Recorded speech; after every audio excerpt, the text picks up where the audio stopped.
Hi guys! So much has been happening and it is fall time. It is officially fall time. Fall is here! It's so nice outside, but my plants are no longer thriving, so I gotta do something.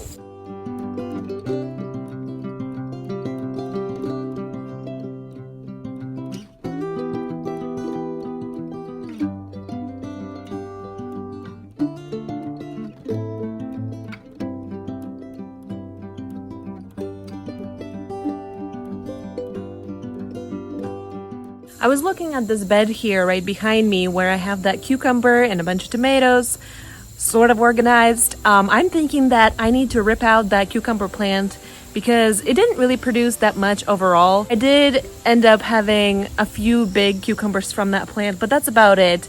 And it's starting to be all yellow and yucky, and I just, I'm not very proud of it. So I think I'm gonna go ahead and rip it up and plant some lettuce or spinach or something in its place.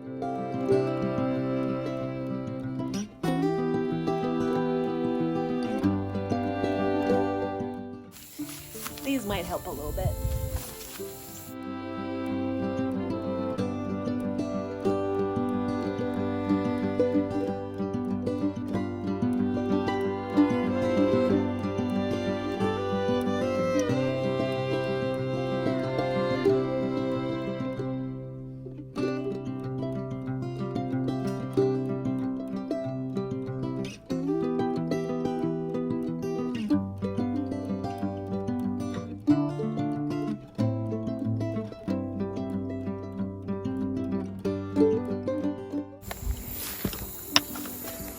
So this is how it's looking so far. These are the mulchings from the chicken coop. Some non-broken eggshells that we find too. This is my catnip that I'm growing. I'm gonna go ahead and trim this pretty hard and dry it up. Don't be afraid to cut back the catnip pretty hard because it is in the family of mint, and mint family grows back super fast. So I've been doing this the whole summer, and I cut it back maybe, I want to say maybe 2.5, 3 weeks ago, and look at it. I have a whole entire handful. So I dry this up and I give it to my cats. Organic, homegrown catnip. Now I know that it's pretty late in the season. If I really wanted some fall garden success, I probably should have started my seeds maybe 2-3 weeks ago indoors, like if I wanted to grow some cauliflower or cabbage or even like Brussels sprouts or something like that. Those take a lot of time to grow, especially if you're growing them from seed, which is pretty much all I have is seeds. So I haven't had time to start those, or to be honest, I completely forgot about it. And I was intimidated by fall garden, but I got so inspired to grow more food, so I'm going to go ahead and sow kale and lettuce. I know I need to kind of clear this out, and I'm really, really hoping that, no chipmunk or mole was gonna come in here and steal all my seeds. Oh, that's not gonna be nice, but we're gonna give it a go, because that's what you do. You try, and you try again, right? So here are my lettuce, Olorosa. So I'm gonna go ahead and sow that right next to the catnip.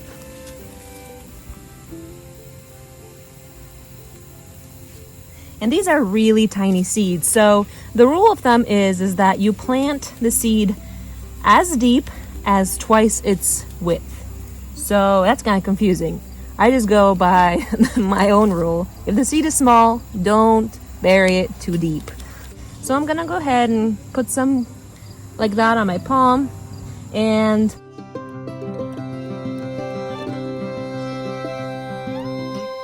to cover this up, you just go like this. Just slightly brushed it up like that. And after I plant the kale, I don't know what variety it is, it just says kale, I'm going to go ahead and lightly water this.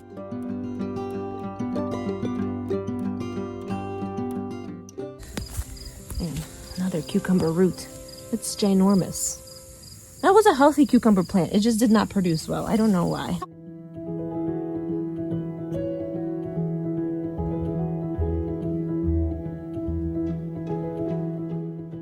And that's how I'm gonna start my fall garden. I'm super excited. I've never grown anything in the fall, so let's see what happens. Sorry for the weird lighting. This is the awkward time of sunset, but it's still very bright, so I'm trying to hide behind the shadows. But let's just see what has survived and been doing well so far. This is my giant okra. It is taller than me, and I've been harvesting one thing at a time here and the other okra that's grown in my other bed. I've been learning to like the texture of it. It is very mucilaginous, that's the word I'm looking for, but to kind of express it in everyday terms, it is very slimy. Can you see like that? That stuff that's stretching right in between there. So it's very yucky to a lot of people, but it's an acquired taste, and I actually don't mind it sauteed or even raw. Now I'm getting used to it. So it's been interesting to learn how to eat vegetables. So my new fall garden is here. We're gonna move along here. And my bell peppers decided to all of a sudden go through this growth spur, and they are flowering and producing like crazy. Like, what the heck? They had the whole entire season of hotness and humidity and amazing sun rays. Now that the fall is coming, they decided to wake up and start producing. Again, these two were my topped peppers here, and they haven't been producing much, but now all of a sudden they're going through this growth spurt. And then we had the obscure tomatoes that were hiding behind the cucumbers, but now here they are. A little bit wonky donkey. I need to tie these up, but they got some fruit. And look, guys, I grew an eggplant. Look at that beauty. Wow. Never in a million years would I think that this would actually fruit. Although this eggplant plant flowered first, and it looks like it's going to form an eggplant, because this is how that guy looked before it was that. It looked like that. So I'm hoping that this is an eggplant too, because that would be super fun.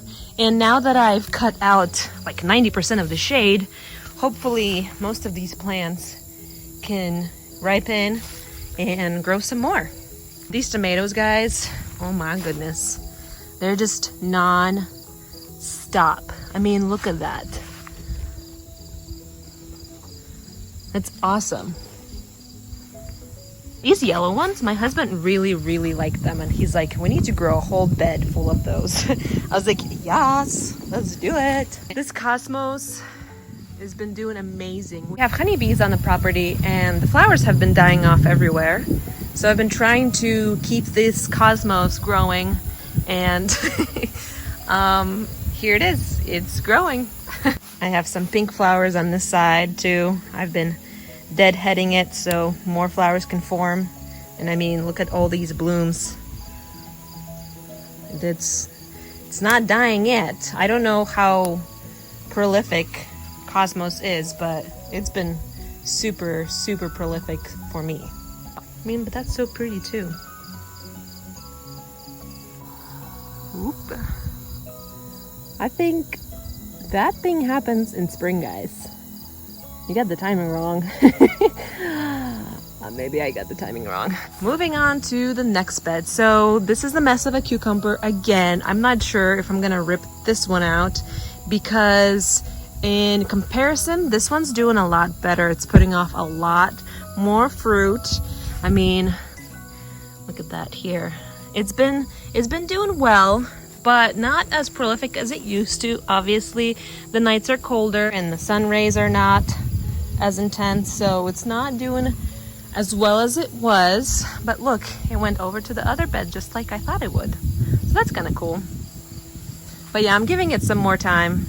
And the bees also love all these flowers. It's one of the small ones. Here's a moth on a sunflower. Big change, guys. No more dead zucchini. I got rid of it. Now I don't have it anymore. Just have this stalk sticking out of the ground. Oh, and it's already decomposing, liquefying. Yuck, that's gross. Here's more tomatoes, cucumbers in the mix of cantaloupes. Got some. These are personal sized cantaloupes. There's another one there. Got some more baby cantaloupes on this side here. And some more tomatoes. Like, look at this. It's insane. This is funny. I was trimming my tomatoes and I saw some suckers and I just literally just stuck them in the ground, and it's been raining and it's been cool, and this tomato's like, I'm gonna grow. So it's growing. My main message here is that it's fall time. It is unfamiliar for most of us how to grow vegetables and food in the fall time. But what's stopping us? If you have seeds like for lettuce or spinach or anything like that, what do we have to lose? Just put them in the ground. See what happens. I want to encourage you to try this and to try it with me. If I fail, let's fail together. Let's do it. What do we have to lose? It's the 3-day weekend. I don't know what that has to do with anything, but I'm feeling good. I'm having a little bit of a break from studying, and it's been intense. It's been intense, but it's gonna be worth it. I'm just gonna keep telling myself, it's gonna be worth it. But this has been bringing me so much joy, and I just want to encourage you to grow something, just like I'm doing. Thank you so much for following me along on this journey. Bye, guys.